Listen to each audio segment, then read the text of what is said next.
বেশ কিছুদিন আগে এই পাতুরির ভিডিও ক্লিপিংসটা আমি আপনাদের সঙ্গে শেয়ার করেছিলাম।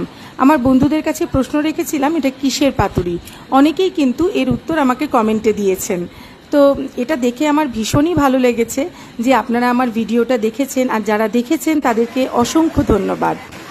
কড়াইতে প্রথমে জল দিয়ে তার মধ্যে লবণ দিয়ে আমি এখানে সোয়াবিনগুলো দিয়ে দিচ্ছি। সোয়াবিনগুলো ফুলে উঠলে তারপর সেগুলো থেকে জলটা ছেঁকে নেব। দেখতেই পাচ্ছেন এখানে সমস্ত সোয়াবিন থেকে জল ছেঁকে নিয়েছি। তারপর এখানে নারকেল, কাঁচা লঙ্কা, আদা, কালো সর্ষে আর সাদা সর্ষে মিলে একটা পেস্ট তৈরি করব।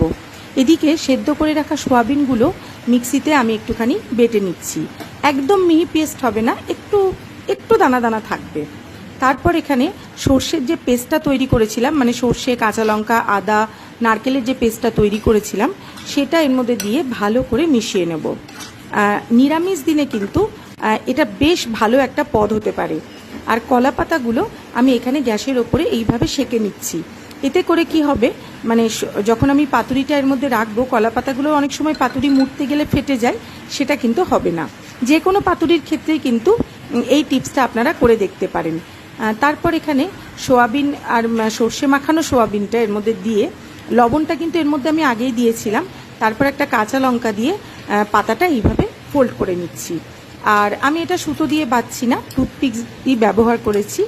আর যেহেতু সোয়াবিনটা আগেই আমি সেদ্ধ করে নিয়েছিলাম, তাই এটা আমি স্টিম করব না। এটা আমি ফ্রাইং প্যানে দিয়ে সর্ষের তেলের মধ্যে এপিট ওপিট করে এই 2 থেকে 3 মিনিট করে একটা পিঠ রেখে ভেজে নেব। তাহলেই কিন্তু তৈরি হয়ে যাবে দুর্দান্ত স্বাদের সোয়াবিনের পাতুরি। এবার বুঝতে পারলেন যে আমি আপনাদের কাছে কিসের পাতুরি জিজ্ঞাসা করেছিলাম? তার উত্তরটা পেলেন তো? সোয়াবিনের পাতুরি।